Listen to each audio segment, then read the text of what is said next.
پیارے بھائی بہن، اب ہم متی کی انجیل باب 25 اٹھائیں گے۔ اب ہم آیت 1 سے 13 پڑھیں گے۔ لکھا ہوا ہے، اس وقت آسمان کی بادشاہت ان 10 کنواریوں کی مانند ہوگی جو اپنی اپنی مشالیں لے کر دلہا کے استقبال کو نکلی۔ ان میں 5 بے وقوف اور 5 عقل مند تھیں۔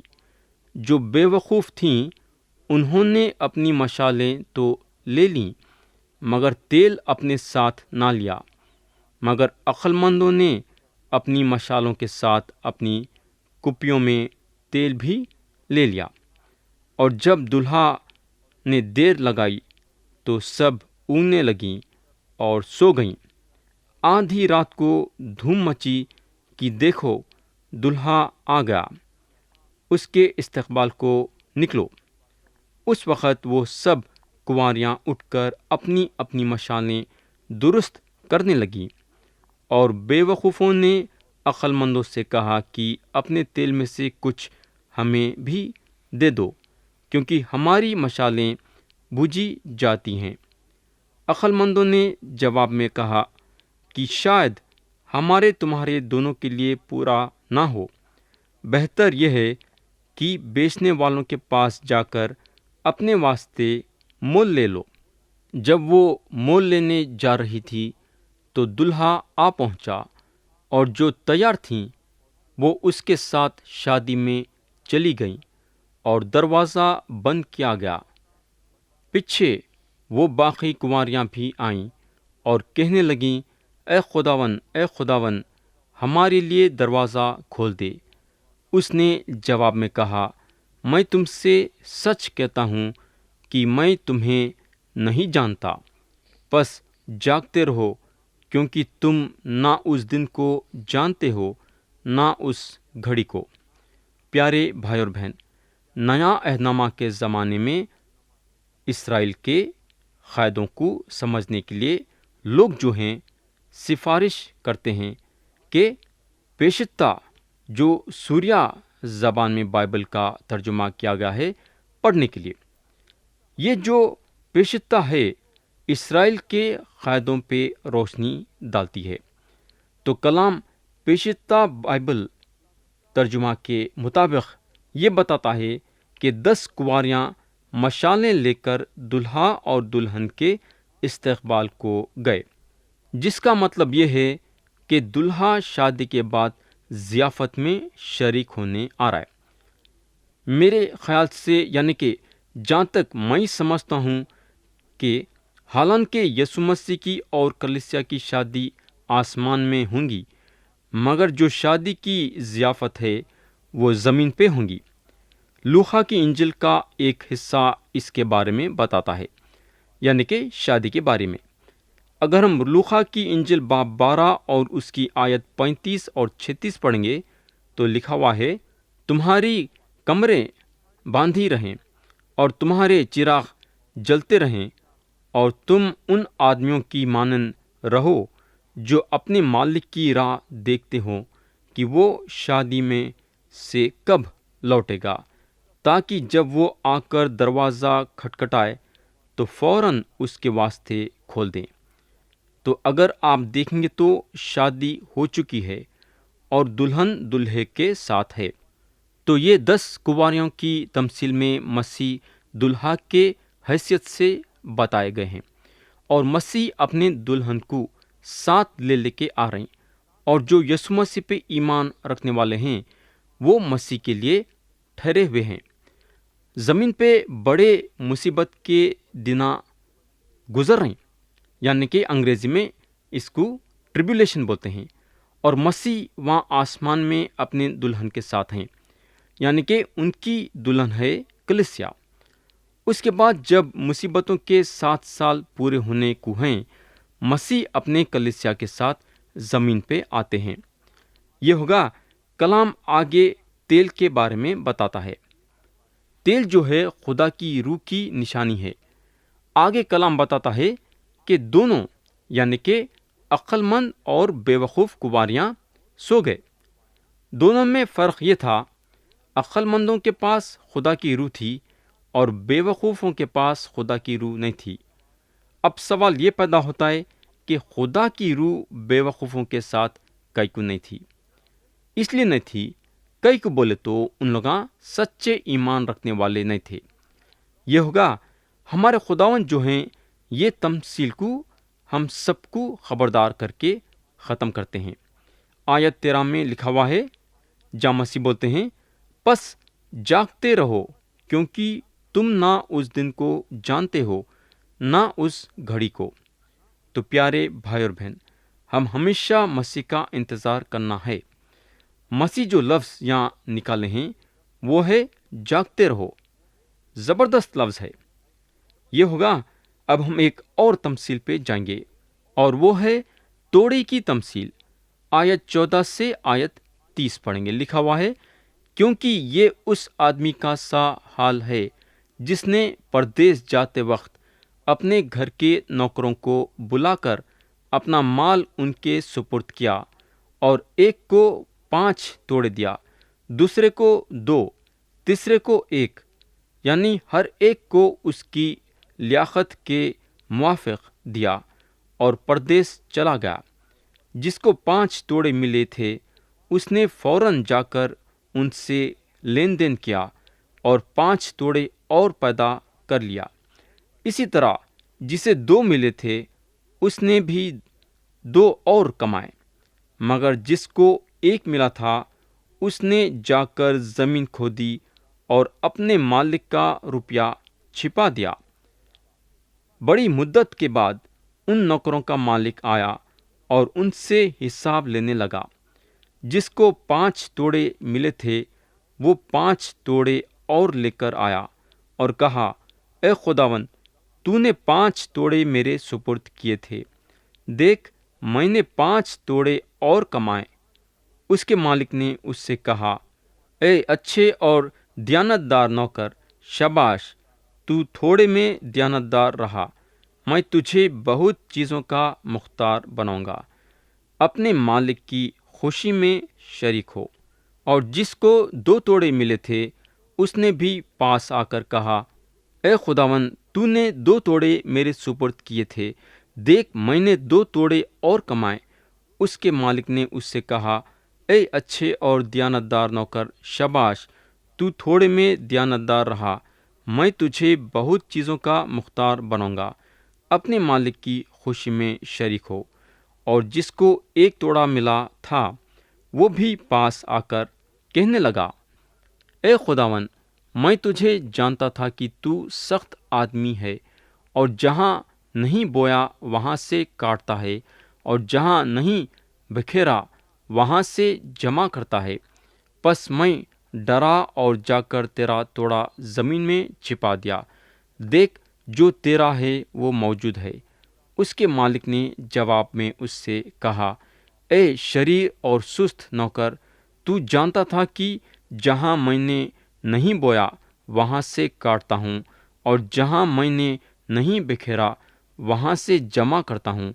پس تجھے لازم تھا کہ میرا روپیہ سہوکاروں کو دیتا، تو میں آ کر اپنا مال سود سمیت لے لیتا۔ پس اس سے وہ توڑا لے لو، اور جس کے پاس 10 توڑے ہیں اسے دے دو، کیونکہ جس کسی کے پاس ہیں اسے دیا جائے گا اور اس کے پاس زیادہ ہو جائے گا، مگر جس کے پاس نہیں ہے اس سے وہ بھی جو اس کے پاس ہے لے لیا جائے گا۔ اور اس نکمے نوکر کو باہر اندھیرے میں ڈال دو، وہاں رونا اور دانتوں کا پیسنا ہوگا۔ تو میرے بھائی، یہ ایک زبردست تمثیل ہے۔ تو یا مالک جو ہے اپنے نوکروں کو ان کے قابلیت کے مطابق ان کو توڑے دیا۔ تو ادھر ہم اور ایک بات غور کر سکتے بولے تو وہ یہ ہے کہ جو مالک ان کو توڑے دیا وہ پیسے تھے۔ یہ کوئی گانے یا بجانے کا توڑا نہیں تھا۔ یا مالک ان کو پیسے دیا، وہ پیسوں سے یہ نوکر اپنے مالک کو فائدہ پہنچانا تھا۔ پیارے بھائی اور بہن، ہم یہاں یہ سیکھتے ہیں کہ جو بھی نعمت خدا ہم کو دیا ہے وہ نعمت کو ہم خدا کے جلال کے لیے استعمال کرنا اور اس کو بڑھانا۔ یہ تمثیل میں دیکھے تو مالک اپنے نوکروں کو ان کے قابلیت کے مطابق دیا اور ان کو وہ استعمال کرنا تھا، اور ایسا ویسا نہیں بلکہ وفاداری کے ساتھ۔ پیارے بھائی بہن، یہاں ہم ایک بہت بڑا سبق سیکھتے ہیں، اور سبق یہ سیکھتے ہیں کہ آپ اور میں ایک دن خدا کے سامنے کھڑے ہوں گے اور اپنا اپنا حساب دیں گے کہ جو خدا ہم کو دیا ہے اس کا کیسا استعمال ہم کرے ہیں۔ مسیح ہم سے یہ پوچھنے والے نہیں ہیں کہ ہم ان کے لیے کتنا کرے ہیں، مگر یہ ضرور پوچھیں گے کہ ہم کو انہوں جو دیے ہم اس میں کتنے وفادار تھے۔ میرے دوست، خدا کے فرما برداروں کو دو چیزیں بہت ہی اہم ہیں۔ پہلی چیز ہے کہ ہم یہ جاننے کی کوشش کرنا کہ خدا ہم سے کیا چاہتا ہے کہ ہم کریں، اور دوسری بات یہ کہ جو بھی خدا ہم کو دیا ہے اس چیز کا وفاداری کے ساتھ استعمال کرنا چاہیے۔ اگر ہم وہ نوکر میں سے ہیں جس کو ایک توڑا دیا گیا تھا تو اس ایک توڑے میں ہم وفادار رہنا چاہیے۔ یہ ہوگا آگے ہم دیکھیں گے قوموں کی عدالت۔ پیارے بھائی بہن، یہ باب میں مسیح خدا کے لوگوں کو خبردار کرتے ہیں، یہ بتاتے ہوئے کہ ہم ہمیشہ تیار رہنا چاہیے، تیار اس بات سے کہ انہوں آنے والے ہیں۔ بڑے مصیبتوں کے وقتوں میں، یعنی کہ ٹریبیولیشن کے وقتوں میں، ساری قوموں کو موقع ملے گا خدا کے کلام کو سننے کے لیے اور خدا کے کلام کو قبول کرنے کے لیے۔ خدا کی بادشاہت کی خوشخبری سارے قوموں کے درمیان سنائی جائیں گی، مگر یہ پکی بات ہے کہ بعض لوگاں خدا کے خدمت گزاروں کو ٹھکرا دیں گے، اور مسیح کے خدمت گزاروں کو ٹھکرانا مسیح کو ٹھکرا دیے ویسا ہے۔ اب ہم آیت 31 پڑھیں گے۔ مسیح بولتے ہیں، جب ابن آدم اپنے جلال میں آئے گا اور سب فرشتے اس کے ساتھ آئیں گے تو اس وقت وہ اپنے جلال کے تخت پر بیٹھے گا۔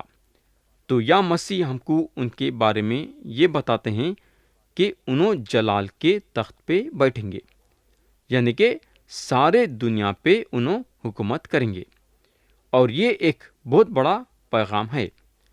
اب ہم دیکھیں گے کہ سارے قوموں کا انصاف ہوگا، ایک ایک کر کے سارے قوموں کا انصاف ہوگا۔ آیت 32 میں لکھا ہوا ہے، اور سب قومیں اس کے سامنے جمع کی جائیں گی، اور وہ ایک کو دوسرے سے جدا کرے گا، جیسے چرواہا بھیڑوں کو بکریوں سے جدا کرتا ہے۔ یہ آیت میں جو لفظ قومیں ہیں وہ یونانی زبان میں ایتھنوس بولتے ہیں، جس کا مطلب انگریزی میں ایتھنک گروپ ہوتا ہے۔ مثال کے طور پہ یہودیاں ہیں، یہ ایک گروہ ہے جن کا رہن سہن، پہننا اوڑھنا ایک ہی ہے، یا پھر مصری، یہ ایک گروہ ہے جس کا رہن سہن، پہننا اوڑھنا یا بات چیت کرنا الگ ہے، جو اپنے گروہ میں رہنا چاہتے ہیں۔ ویسا دنیا میں کئی قومیں ہیں جن کی عدالت مسیح کریں گے۔ آیت 33 میں لکھا ہوا ہے، اور بھیڑوں کو اپنے دہینے اور بکریوں کو بائیں کھڑا کرے گا۔ یا مسیح بھیڑوں کا اور بکریوں کے لفظ کا استعمال کرے، یہ بتانے کے لیے کہ بھیڑے وہ لوگ ہیں جو ان پر ایمان رکھتے ہیں، اور بکریاں وہ لوگ ہیں جو ان پہ ایمان نہیں رکھتے ہیں۔ آیت 34 سے 40 پڑھیں گے۔ لکھا ہوا ہے، اس وقت بادشاہ اپنے دہنی طرف والوں سے کہے گا کہ آؤ میرے باپ کے مبارک لوگوں، جو بادشاہت بنائے عالم کے وقت سے تمہارے لیے تیار کی گئی ہے، اسے میراث میں لو، کیونکہ میں بھوکا تھا، تم نے مجھے کھانا کھلایا، میں پیاسا تھا، تم نے مجھے پانی پلایا، میں پردیسی تھا، تم نے مجھے اپنے گھر میں اتارا، ننگا تھا، تم نے مجھے کپڑا پہنایا، بیمار تھا، تم نے میری خبر لی، قید میں تھا، تم میرے پاس آئے۔ تب رازباز جواب میں اس سے کہیں گے، اے خداون، ہم نے کب تجھے بھوکا دیکھ کر کھانا کھلایا یا پیاسا دیکھ کر پانی پلایا؟ ہم نے کب تجھے پردیسی دیکھ کر گھر میں اتارا یا ننگا دیکھ کر کپڑا پہنایا؟ ہم کب تجھے بیمار یا قید میں دیکھ کر تیرے پاس آئے؟ بادشاہ جواب میں ان سے کہے گا، میں تم سے سچ کہتا ہوں، چونکہ تم نے میرے ان سب سے چھوٹے بھائیوں میں سے کسی ایک کے ساتھ یہ کیا، اس لیے میرے ہی ساتھ کیا۔ میرے دوست، یہ تمثیل رحمت کے بارے میں بتاتی ہے جو ہم ہر روز نچھاور کرنا چاہیے۔ کسی پہ رحم کھانے کے لیے ہم کو دولت کی ضرورت نہیں ہے، یا قابلیت کی ضرورت نہیں ہے، یا ہوشیاری کی ضرورت نہیں ہے۔ یہ ایک آسان سا کام ہے جو آپ مفت میں دے سکتے ہیں اور مفت میں لے سکتے ہیں۔ ہم رحم کھانے کے لیے بہانے بنانے کی ضرورت نہیں ہے۔ ہم ضرور ان کی مدد کرنا چاہیے جو ضرورت مند ہیں، اور یہ ذمہ داری ہم کسی کلیسیا یا حکومت کے ہاتھوں میں نہیں کر سکتے۔ مسیح چاہتے ہیں کہ ہم اپنے رحم کا ہاتھ ان کی طرف بڑھانا جو ضرورت مند ہیں۔ پیارے بھائی اور بہن، کیا آپ اپنے رحم کا ہاتھ ان کے طرف بڑھا رہے ہیں کیا جو ضرورت مند ہیں؟ اب ہم آیت 41 سے 46 تک پڑھیں گے۔ لکھا ہوا ہے، پھر وہ بائیں طرف والوں سے کہے گا، اے مالونو، میرے سامنے سے اس ہمیشہ کے آگ میں چلے جاؤ جو ابلیس اور اس کے فرشتوں کے لیے تیار کی گئی ہے۔ کیونکہ میں بھوکا تھا، تم نے مجھے کھانا نہ کھلایا، پیاسا تھا، تم نے مجھے پانی نہ پلایا، پردیسی تھا، تم نے مجھے گھر میں نہ اتارا، ننگا تھا، تم نے مجھے کپڑا نہ پہنایا، بیمار اور قید میں تھا، تم نے میری خبر نہ لی۔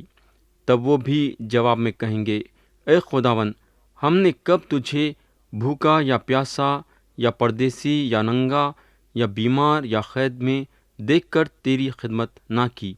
اس وقت وہ ان سے جواب میں کہے گا، میں تم سے سچ کہتا ہوں، چونکہ تم نے ان سب سے چھوٹوں میں سے کسی ایک کے ساتھ یہ نہ کیا، اس لیے میرے ساتھ نہ کیا۔ اور یہ ہمیشہ کی سزا پائیں گے، مگر راز باز ہمیشہ کی زندگی۔ تو یہ تمثیل ہم کو یہ بتاتی ہے کہ ہم ہر ایک سے محبت رکھنا اور وہ لوگوں پہ رحم کھانا جن کو رحمت کی ضرورت ہے۔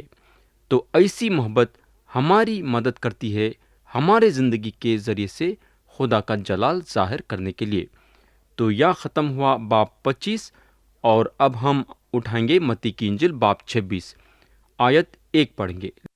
لکھا ہوا ہے، اور جب یسوع یہ سب باتیں ختم کر چکا تو ایسا ہوا کہ اس نے اپنے شاگردوں سے کہا، تو یہاں لکھا ہوا ہے، اور جب یسوع یہ سب باتیں ختم کر چکا۔ اب سوال یہ پیدا ہوتا ہے کہ کیا باتیں؟ وہ سارے باتیں جو انہوں زیتون کے پہاڑ پہ اپنے شاگردوں کو بتائے، ان کے سارے سوالوں کا جواب دیے، اور اب مسیح کے پاس اور کچھ ہے اپنے شاگردوں کو بولنے کے لیے۔ آیت 2 میں لکھا ہوا ہے، مسیح بولتے ہیں، تم جانتے ہو کہ 2 دن کے بعد عید فصح ہوگی، اور ابن آدم مصلوب ہونے کو پکڑوایا جائے گا۔ اب ہم آیت 3 سے 5 پڑھیں گے، اور یہاں ایک دلچسپی کی بات دیکھیں گے۔ لکھا ہوا ہے، اور اس وقت سردار کاہن اور قوم کے بزرگ خیفہ نام سردار کاہن کے دیوان خانے میں جمع ہو گئے اور صلاح کی کہ یسوع کو فریب سے پکڑ کر قتل کریں، مگر کہتے تھے کہ عید کو نہیں، ایسا نہ ہو کہ لوگوں میں بلوا ہو جائے۔ تو یہاں اگر ہم دیکھیں گے تو آیت 2 میں مسیح اپنے شاگردوں سے بولتے ہیں کہ انہوں مرنے والے ہیں۔ اس حساب سے یہ بات جو مسیح بولے ہیں وہ 6ویں وقت بولے ہیں، یعنی کہ 6 مرتبہ انہوں بول چکے ہیں کہ انہوں پکڑوائے جائیں گے اور ان کی موت ہوں گی۔ پہلی مرتبہ انہوں جو اپنے موت کا ذکر کرے وہ قیصریہ فلپی میں تھا۔ اگر ہم متی کی انجیل باب 16 اور آیت 21 پڑھیں گے تو لکھا ہوا ہے، اس وقت سے یسوع اپنے شاگردوں پر ظاہر کرنے لگا کہ مجھے ضرور ہے کہ یروشلم کو جاؤں اور بزرگوں اور سردار کاہنوں اور فقیوں کی طرف سے بہت دکھ اٹھاؤں اور قتل کیا جاؤں اور تیسرے دن جی اٹھوں۔ تو میرے دوست، یہاں پہلی دفعہ مسیح اپنے شاگردوں کے سامنے اپنے موت کے بارے میں بتائے اور یہاں انہوں اپنے موت کا وقت ظاہر کرے۔ پہلی دفعہ جب انہوں اپنے موت کے بارے میں ظاہر کرے تھے، اس وقت انہوں اپنے موت کا وقت نہیں بتائے، مگر جب اس وقت ظاہر کرے تو اپنے موت کا وقت بتائے۔ انہوں بولتے ہیں کہ 2 دن کے بعد عید فصح ہوگی اور ابن آدم مصلوب ہونے کو پکڑوایا جائے گا۔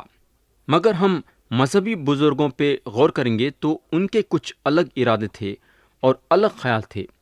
میں آپ کا توجہ آیت 5 میں لانا چاہوں گا۔ لکھا ہوا ہے، مگر کہتے تھے کہ عید کو نہیں، ایسا نہ ہو کہ لوگوں میں بلوا ہو جائے۔ تو جو لوگ ان کو صلیب پہ چڑھائے بولنے لگے کہ ہم عید فصح میں قتل نہیں کریں گے، مگر مسیح بولنے لگے کہ انہوں عید فصح کے وقت مریں گے۔ اور کس وقت مرے؟ انہوں عید فصح کے وقت مرے۔ تو یہاں یہ غور کرنے کی بات ہے کہ ان کے مرنے کا وقت ان کے دشمناں نہیں ٹھہرائے بلکہ مسیح ٹھہرائے۔ تو میرے دوست، جو بھی ہے مسیح ہیں، انہوں متی کی انجیل میں بادشاہ ہیں۔ جب انہوں یہ محسوس کرتے ہیں کہ انہوں کمزور ہو گئے ہیں اور ان میں طاقت نہیں ہے، پھر بھی اس وقت بھی ہر چیز پہ قابو رکھتے ہیں۔ تو میرے دوست، انہوں بادشاہ ہیں۔ خدا ہم سب کو آج کے کلام کے ذریعے سے برکت دے۔ یسوع مسیح کے نام سے آمین۔